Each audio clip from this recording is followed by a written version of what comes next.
to see you out there.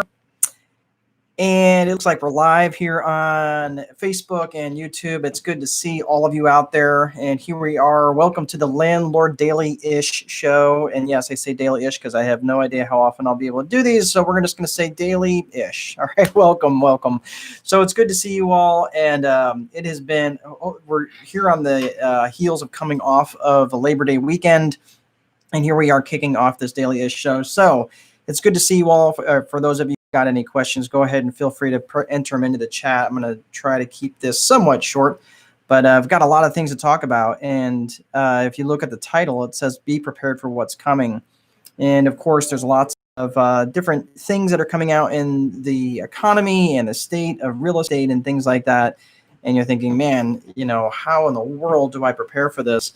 And what if I want to get into the game now? Is it too late? Well, we're going to talk about all of that today. So if you've got any questions, go ahead and enter them into the chats. I will do my best since I'm self-producing. I'm going to be trying to monitor the chats and any questions that you may have. But of course, if you've got any questions coming up down the road, go ahead and let me know. But for those of you who are new to this, go ahead and just follow me on Instagram, on Landlord Coach at facebook.com/my Landlord Coach. That's where you can track some other videos and other stuff that I put out there. And also you can check me out at landlordcoach.com for some other educational materials, which I will talk about later.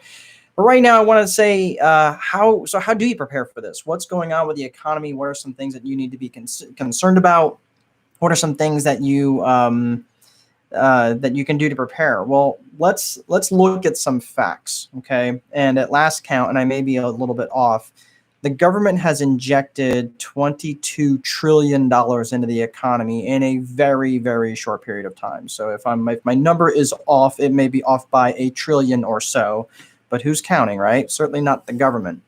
Well, when you get that much money hitting an economy in that short period of time, I'm going to make a statement here that maybe it seems bold to some, but we've been living in a basically a low inflationary environment for a really long time, practically a generation. I don't remember the effects of inflation back in the late 70s, early 80s, because I just was too young to remember it. But right now, I would make the argument that inflation is here. It is already upon us. There's no question about it. If you look at the basket of goods, and I don't care what the consumer price index may say, I'm telling you inflation is here. And the only reason why we're being distracted is because fuel prices are low. We've got a turmoil going on in society, not even the economy, but society. The stock market's is on a tear, even though it kind of, had this dead cat bounce. I believe that inflation is already here. Just go out and look at the basket of goods that you're normally buying and look back at some receipts, maybe, just 4 or 5 months ago. Look at the cost of consumer goods that you're buying absent of fuel, because fuel right now is pretty inexpensive, and just because it's a supply and demand equation. If there's not as many people driving, there's going to be fewer people buying, therefore the cost of fuel is going to go down. So that's just a supply demand thing.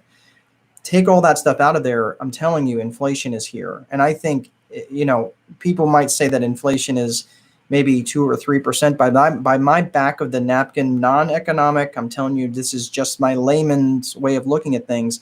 I'm betting that inflation is probably the better part of anywhere between 7 to 10%. And I'm telling you, I think it's going to be here to stay. Interest rates have nowhere to go but up, okay? Now, you might think, okay, well, why does inflation really hurt? Who cares?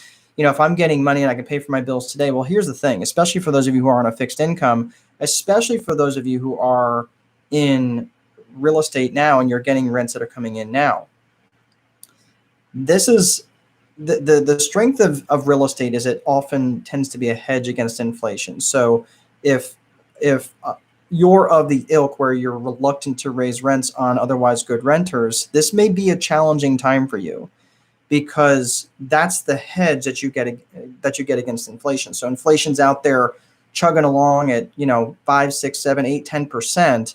If you're not raising your rents at least somewhat consistently, you're going to struggle with that. Now, I'm not saying that you want to price people out to, to kick them out. You don't ever want to do that. If you've got a good resident, you want to take good care of them.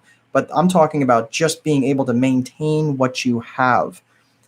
$1,000 in goods that you're going to buy today is not worth as much as $1,000 in an inflationary environment, and especially when you're talking about high levels of inflation. So that, that basket of goods that you can buy for $1,000 today, you may only be able to buy $900 worth 12 months from now. Okay. So this is just talking about maintaining and being able to keep up with things like maintenance on your properties. I'm not talking about taking people to the cleaners. That's never appropriate. What I'm talking about is just being able to maintain your purchasing power, especially for those of you who are relying on your real estate as a retirement vehicle. So for those of you who are on fixed income, I get you should understand that that it's that purchasing power is going to get eroded very, very quickly in a highly inflationary environment. I'm telling you, I think that's where we're headed. Probably sooner than later. I don't have a crystal ball. I do have a magic 8-ball, which I reference frequently. Although all the liquid came out of that. Can you believe that? Like, yeah, I don't even understand how that happened. Anyway, I got to get a new magic 8-ball. But all that aside, I think realistically, we're going to be heading into an environment probably within the next 18 to 24 months where inflation is going to become a very significant topic. And it's what's going to come from that is the only arrow that the Fed has in their quiver is to raise interest rates. Okay. So here we're talking about a couple of different things here, but just keep in mind, if I'm going to be looking now, I've been an anti-debt person for a while. Okay. Now, I would say I don't like debt. But I would also say to you, I don't like debt just for the sake of getting into debt, good debt, bad debt. I don't really think there's good debt or bad debt. I don't like any debt if it's taking away from my ability to live out my vision. Right. So we'll talk about that another time. But let's just say, for argument's sake, there is good debt where you can get into debt that's going to get you into real estate and into a real estate property. Okay. So we're going to buy this property that's going to generate revenue for us. What should really, really consider is getting into a long-term loan, locking that in at interest rates that you're probably never going to see again in your generation. If you can lock that in at long-term rate at a very low rate, at a very low level that they are right now, keep in mind, why is that important? So you're going to be paying, let's say for argument's sake, your mortgage payment is $1,500 a month. Okay. But you're bringing in $2,500 a month in rent revenues. Okay. So obviously that could make sense, but you've got $1,500 a month going out. Well, $1,500, remember what we talked about earlier, $1,500 a month today, or $1,500 today is not going to buy $1,500 a year from now, or 2 years from now, or even 10 years from now, right? Because the purchasing power is going to be eroded. That's why it would make sense for you to get into a long-term fixed rate. Fixed rate's what's important, because if you're a variable rate, obviously the rates will go up as the interest rates go up. Interest rates have nowhere to go but up. Okay, so that would be a time where I would really consider, okay, well, what are my options here? So if I can get into a long-term buy and hold strategy, right, with a fixed rate, okay, from the bank, now I've got this long-term money that's going to be locked up for a very long period of time, right? You're going to hold this property 10, 15, 20 years. All right, that's on one side of the equation. Let's say you already own a rental property. Let's say you own it free and clear. Now, if you could refinance that property, right, and that property, that cash flow is not necessary to deliver the narrowest part of your vision, okay, so you can live out your vision, you could get that property leverage. It's not going to take away from your life or your current lifestyle, but you can take and get that leverage, adequately leveraged. Let's say just 75% loan to value, which is the loan amount divided by the actual value of the house. So let's say if it's a $200,000 property, then a 75% loan to value would be $150,000 loan. Okay, makes sense?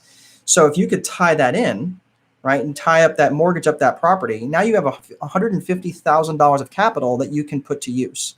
Now, you don't want that cash just sitting idle and sitting in, you've got to use that cash for something. Well, why is that? Well, just because of this highly inflationary environment, like I talked about, $150,000 sitting in your bank account, earning what, 0.1% interest, maybe if you're lucky, maybe 1% interest. You're gonna lose purchasing power of that $150,000 if it just sits in the bank doing nothing. So you have to put your capital to work too. Okay. Yes, you do need some as a buffer so you don't get over leveraged, so you don't get over your head. Ask me how I know this because I lost damn near everything back in '08. But this time I would say I would go about it much, much smarter if I was getting into leverage. Okay. So saying that you don't like debt, and I will admit that I was wrong. I don't like debt if it's going to take away from your vision. If your vision is to sit on the beach drinking beer, having a great time with your family, enjoying your loved ones, enjoying your grandchildren, enjoying your children, being able to go and dig wells in Kenya or drive around, tool around on your $500,000 yacht. I don't care. I'm not here to judge. I'm just telling you that if that cash flow is necessary to deliver your vision for you, then you got to be really, really cautious about leveraging that. However, if you've got money in excess of that, delivering that narrowly defined vision for you, and you can leverage against that, that's going to give you an opportunity now to grow your cash flow in other ways. Put all of your equity to use. That's going to be able to, where you could either loan that money out. Okay, maybe you loan it out as a hard money lender. Maybe you invest in other real estate. Maybe you put it into a whole life insurance policy and become your own banker and learn the infinite banking concept. All these different opportunities for you to do and put your capital to work. Okay, but just got to keep in mind that inflation is a very, very real erosion to your purchasing power. So you have to be aware of what's going to be coming down the pipeline. Now, I mentioned something a little bit earlier about raising rents and things like that. Real estate has always been a hedge against inflation if you are managing your properties appropriately. You have to recognize that, okay, so if the inflation rate is, say, 5%, you might not always be able to raise your rent 5% each year. That's a lot for some people. I mean, it can be substantial. But that's also why you need to make sure that you're treating your clients well, taking good care of them, and doing all the things that need to be done by maintaining your properties well, making sure that you're treating your clients like the customers that they are, and making sure that you're reactive to their needs and so forth and so on. So when the rents go up, they should be going up everywhere, but you've got to make sure that you are ahead of the curve so you're not getting caught flat-footed, which I talk about this in my course, which you can learn more about at landlordcoach.com/members. I don't have a members site anymore. Basically, the membership side of that is going to go away. I'm actually replacing that with the people who want to buy the course. So I'll talk more about the course later on another time. But the course basically is going to help have those conversations about setting people up for success when you're 120 days out in the landlord cycle and you start that renewal process early. Many landlords that I talk to, they wait until they're 30 days out and or worse, the lease expires and they are and they're caught flat-footed when someone gives them a notice that they're actually getting ready to move out. So these are the sorts of things that you have to be prepared for.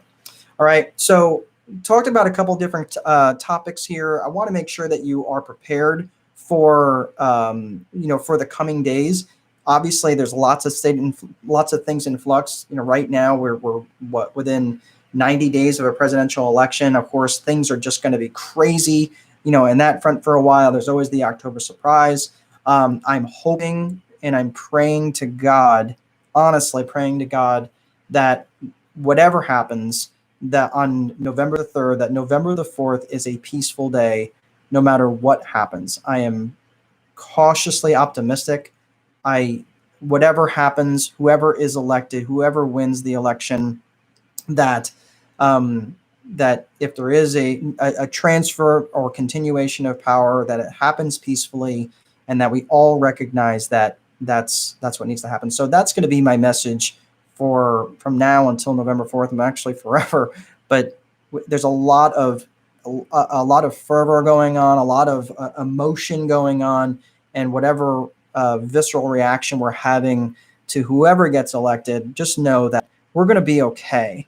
And the direction of this country, yes, it's an incredibly important time, but that we can do this all peacefully and have our voices heard without burning people's businesses down and causing destruction in the streets and things like that. Okay, so absent, let's just take that out of the equation for just a second. Yes, an uncertainty, but once we get through that period, just know that there are certain things that you can be doing now, looking to get these. If you've got higher rate interest stuff, or even variable rate interest mortgage that you have on your real estate right now, go ahead and get that stuff refinanced. Lock that into a long-term fixed rate if you can, and that way you're going to be paying it back with dollars that are going to be worth a lot less, 10, 15, 20 years down the road. Okay. All right. That's all I have for today. Thank you so much for joining me again. My name is Mark Dolfini, Landlord Coach. You can find me on Instagram, on Facebook. You can send me a friend request. Just go to facebook.com/my landlord coach. Of course, I'm also on YouTube. Bunch of videos that probably are just full of sarcasm, but that I speak as a second language. So hopefully maybe you will understand all that. All right, everybody, please make sure that you place a value on your free time, because if you don't, someone else will. But most important, there is no amount of money that will make time irrelevant. Have a great rest of your day, and I'll see you again next time. Thanks.